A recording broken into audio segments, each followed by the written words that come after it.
Amateurs de course, bienvenue à cette émission d'après-course de l'Autodrome Granby en ce 6 juillet 2018. Autre programmation présentée par Dominique Lucier et Jean-François Tessier et son groupe ici ce soir. Anthony Marcotte en compagnie de Dave Parizeau. Dave, nous étions au micro de ce programme de course. On a assisté à de bonnes courses sur la piste. Débutons d'abord par le commencement, la première finale au programme à nouveau avant l'intermission. Les vedettes étaient des sports compacts. Et Danick Sylvestre, au début, on ne l'attendait pas, mais présentement, il est l'homme à battre. Une 4e victoire de suite. Oui, écoute, est arrivé de nulle part avec une voiture neuve, justement, il y a 4 programmes. C'est un vétéran dans cette série-là, course depuis 2012 ou 2013, si ma mémoire est bonne. Avait jamais connu les joies d'une première victoire en carrière. Puis là, décidément, il ne veut pas lâcher la première marche du podium parce qu'il est totalement dominant, peu importe où il part. Et il finit toujours par aller de l'avant. C'est lui qui porte le 9 de Matt Shepard. Je pense que c'est son influence. C'est maintenant Super Danick Sylvestre. Exact.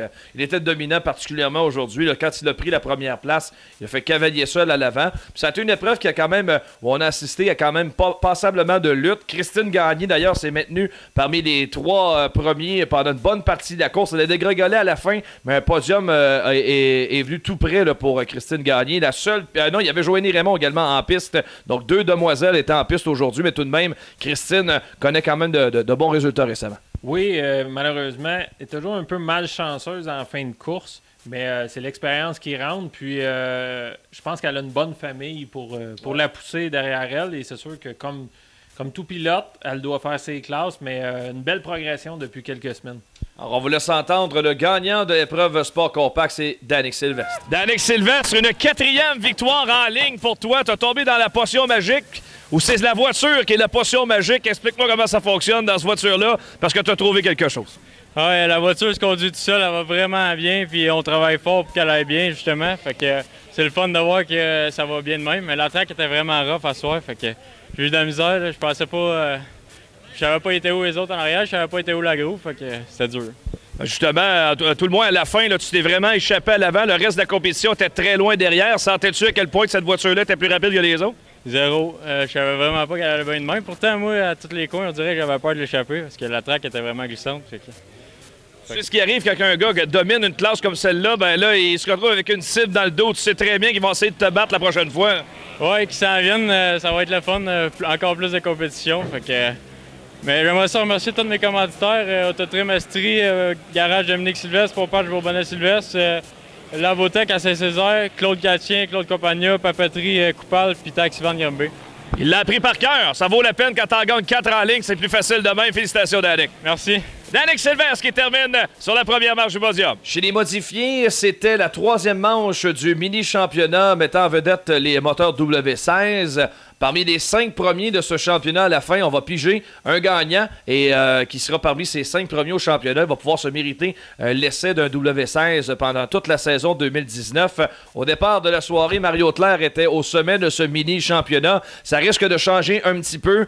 Michael Parent, Dave, est de retour sur la première marche du podium. Il connaît toute une saison et aujourd'hui, honnêtement, ça a été pratiquement un sans faute du début à la fin pour Michael Parent. Oui, exactement. Michael Parent qui avait une très bonne position de départ versus les Top Gun partaient un petit peu plus loin. Mais tout de même, ça n'aurait probablement rien changé à l'histoire parce que la relance à la fin de la course, il a demeuré solide. La voiture 25P était impeccable, était très rapide. On en parlait, lui qui a gagné sa première victoire en carrière lors du premier programme. Toute une progression et sur les 3 pistes même, on l'a vu très près d'une victoire au RPM. Donc, très agréable de voir de nouveaux visages et puis je pense que c'est parti pour être une très bonne saison pour lui. Il y avait 2 voitures One en piste aujourd'hui chez les modifiés. David Habert, bien sûr. Et dans le deuxième, c'était Martin Pelletier qui sautait dans un One avec un moteur W16 et c'était une voiture flambant neuve également préparée par l'équipe du One. On avait très hâte de voir ce que Martin Pelletier allait faire. Première fois en modifié ici à Granby et il a très bien fait. Oui, Martin Pelletier, plus de cachette à avoir et l'homme à battre en Sportman est véritablement prêt à aller du côté des modifiés. 17e au départ, a remonté le peloton, a profité d'embûches de certains des drapeaux jaunes. On l'a même vu 7e un moment dans la course. Donc, a prouvé qu'un W16, premièrement, ça va bien, c'est rapide. Et puis, il a prouvé encore une fois qu'il était prêt à aller du côté des modifiés. Du côté de David Hébert, malchance, ennui mécanique, mais il est demeuré en piste, mais clairement sa voiture n'était pas compétitive en fin de course, mais pas du tout. Il était parmi les meneurs lorsque sa voiture a baissé de beaucoup le régime moteur. D'autre part, le podium complété par Steve Bernier qui a pris la mesure de Steve Bernard à la toute fin. Bernard doit se contenter d'une 3e marche du podium. Résultat assez amer pour Bernard, était très déçu du résultat à la fin. 14e au départ, Bernard a fait toute une remontée. On voyait même, juste avant la neutralisation, c'était réellement la voiture la plus rapide. Faut jamais sous-estimer le 25 Steve Bernier qui est toujours là en fin de course. C'est pas pour rien qu'il est le meneur au championnat. Mais toutefois, ça a été une belle bagarre entre les deux. J'aurais aimé une neutralisation à 2 ou 3 tours de la fin. Probablement que ça aurait changé la donne au niveau de... Du moins, ça aurait donné de l'opposition apparent parce que Steve Bernier était de plus en plus rapide. On sera en mesure de vous montrer un accident assez percutant dans cette finale. C'était au tout début de la course et ça a commencé lorsque Mathieu Desjardins a semblé percuter l'intérieur du muret dans le tournant numéro 4. Clairement, l'essieu a cassé littéralement. La voiture n'avait plus aucune traction, aucune adhérence sur le circuit. Et par la suite, il y a eu effet domino et ça a mené au capotage de Maxime Michon. Oui, c'est heureusement que de la tôle, pas de blessure. Dommage pour Maxime Michon, une équipe à petit budget, une petite équipe. Maxime travaille très, très fort. Connaissait un excellent début de saison. J'espère pour lui que la voiture n'est pas trop endommagée, qu'on sera en mesure de revenir au plus fort de la lutte vendredi prochain. Parce qu'on l'avait vu en début de soirée très rapide lors des essais chronométrés. Ouais, alors, histoire à suivre. On vous fait entendre le gagnant, Michael Parent, de cette finale de 50 tours à modifier. Michael, une saison exceptionnelle qui se poursuit pour toi. Tu avais une voiture extraordinaire, mais il y a eu une relance à la fin qui t'a forcé à travailler très fort. Oui, écoute, c'est sûr que je m'attendais à ça, là, que je voyais que les bons meneurs s'en venaient. Mais écoute, l'auto était tellement bonne que je me demandais comment il aurait fait pour me passer. Mais je pense que j'ai aperçu une auto là, en rentrant dans la 1. Puis là, je me suis dit, bon, il faut que je me réveille un peu. Puis j'ai été un petit peu plus agressif les derniers tours. Puis on se ramasse à gagner la victoire, puis on est très, très heureux. La trajectoire extérieure t'a beaucoup servi au cours de cette course-là. Tu étais vraiment à l'aise à rouler de ce côté-là? Oui, écoute, on devient de plus en plus à l'aise à l'extérieur. Quand on a des moves à faire par l'intérieur, on les fait dans les lap-cars, mais on avait une voiture super bonne. J'aimerais remercier toute l'équipe. Ils ont travaillé fort cette semaine. On a des petits pépins. La saison commence à avancer, puis on travaille fort sur les autos. Merci à Bruno, merci à tous les gars, Alain, PO, tout le monde. Le groupe Ultra, merci beaucoup. Merci beaucoup à mes parents, ma famille, ma conjointe qui me laisse passer des nombreuses heures dans ce garage-là pour gagner des courses. Merci. Tu as été patient, mais la patience commence à rapporter. Félicitations, Michael. Oui, monsieur, merci. Michael Parent! Les Pro Stock faisaient ensuite une finale de 30 tours et rapidement, au cours de cette épreuve, c'est la recrue Pierre-Olivier Brault qui s'est emparé de la tête, a pris une bonne avance sur le reste du peloton et il a mérité sa première victoire en carrière. Une victoire bien méritée, une victoire très populaire. Il y avait beaucoup de gens autour de sa voiture pour célébrer cette victoire et il termine devant celui qui domine ce championnat cette année, Bruno C. Écoute, Anthony, cette année, les Pro Stock nous font vivre de belles émotions. On a beaucoup de luttes, plus de voitures que dans les 2 dernières saisons et 3 premières victoires cette année. On a eu Pascal Pailleur qui a été chercher une victoire il y a un mois. Ben, en fait, il a été d'en chercher 2 en ligne, mais il a brisé la glace. Ouais. Jonathan Vien, le 19, la semaine dernière. Et là, Pierre-Olivier Brault recrue cette saison. Pierre-Olivier Brault qui a totalement dominé les sports compacts en 2016 et 2017. Et puis là, on le voit après même pas une demi-saison aller chercher sa première victoire en carrière chez les Pro Stock. C'est vraiment toute une progression. Un pilote à surveiller qui a de grands espoirs, de grands rêves d'un jour courir en modifié. Mais en tout cas, tranquillement, il monte les marches et puis ça sera très intéressant de le voir dans les prochaines années. Oui, clairement, c'est déjà très bon là, de remporter une première victoire en Pro Stock à sa première année. On n'est même pas encore à la demi-saison. Donc, c'est de très bon augure pour la suite, Pierre-Olivier Brault. D'ailleurs, tu l'as rencontré après sa victoire. On fait entendre l'entrevue du gagnant. Accompagné du vainqueur dès la finale Pro Stock, sa première victoire en carrière, Pierre-Olivier Brault. Wow! Écoute, tu avais connu 2 saisons exceptionnelles en sport compact l'an dernier et l'autre d'avant. Écoute, recrue cette année, je pense que tu t'attendais pas à en gagner une aussi rapidement. Non, vraiment pas. Il y a eu des problèmes avec le char un peu dans le début de la saison, ça glissait du derrière. Mais regarde, ça, jouer cette victoire-là, tout le monde qui est ici. François, Adam, mon frère, mon père, ils m'aident à côté, mon petit cousin, toute ma gang, toute ma famille. Je remercie toute la gang. C'est grâce à eux autres, c'est tout là. Regarde, c'est beau, regarde, c'est chaud. Oui, écoute, la neutralisation, on doit t'avoir fait peur un petit peu quand tu as vu que Bruno Cyr était pas loin parce que c'est quand même l'homme à battre cette année en Pro Stock. Oui, effectivement, mais non, regarde, j'ai gardé mon bas, là, ça a super bien allé. En dernier, ça en est un petit peu capricieux, là, mais pas grave. Apprendre à gager la pédale, c'est pas comme mon 4 cylindres. Écoute, tu connais une excellente progression. Je te souhaite vraiment la meilleure des choses, le meilleur résultat pour le reste de l'année. Félicitations encore pour ta première victoire. Merci beaucoup, merci à tous. C'était Pierre-Olivier Brault, le vainqueur de la finale Pro Stock. Martin Pelletier est un pilote très occupé. Après sa présence sur le circuit en modifié, une 9e place, mais il embarquait, comme toujours dans son Sportsman, voiture 92. On savait qu'il serait l'homme à battre et ça a encore été le cas. Une autre victoire pour lui et ça se poursuit cette saison pratiquement miraculeuse. Une 10e victoire, toute piste confondue. Il en a déjà 6 dans les poches ici à Gren. Oui, c'est une saison exceptionnelle pour lui. Je crois qu'il aimerait avoir un petit peu plus de compétition.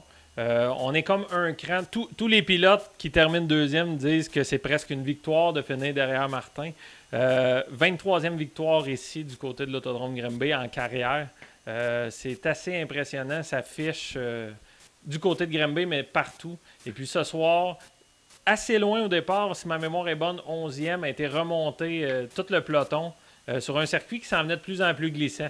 Et puis, est en mesure de dépasser, probablement, un petit peu comme la dernière fois, a pris la mesure de Félix Murray dans les retardataires. On est plus confiant du côté de Pelletier avec beaucoup de saisons derrière la cravate. Oui, exactement. Puis, on fait un réel effort dans l'équipe de Pelletier. Là, il y a eu la chance de courir dans le One, mais clairement, comme vous allez l'entendre, on a ouvert la porte à la possibilité de le voir à Saint-Marcel à nouveau en modifié la semaine prochaine. Donc, de leur côté, on tente de trouver le moyen d'aller chercher le financement pour éventuellement monter chez les modifiés. J'ai l'impression que ce ne sera pas sa seule présence en piste avec un modifié cette saison. L'expérience a été concluante avec le One. Est-ce qu'on va le revoir dans cette voiture d'ici la fin de l'année? Je pense qu'il est permis de le croire avec le bon résultat qu'il est allé chercher. Avant de vous faire entendre Pelletier, un petit mot également sur la bagarre qu'il y a eu en piste tout juste derrière. Ça a volé le spectacle dans cette finale parce qu'il y avait plusieurs prétendants à la 2e marche du podium. Félix Murray termine là, mais derrière lui, il y a eu Alexandre Salva qui est revenu très en force à la toute fin pour la 3e marche,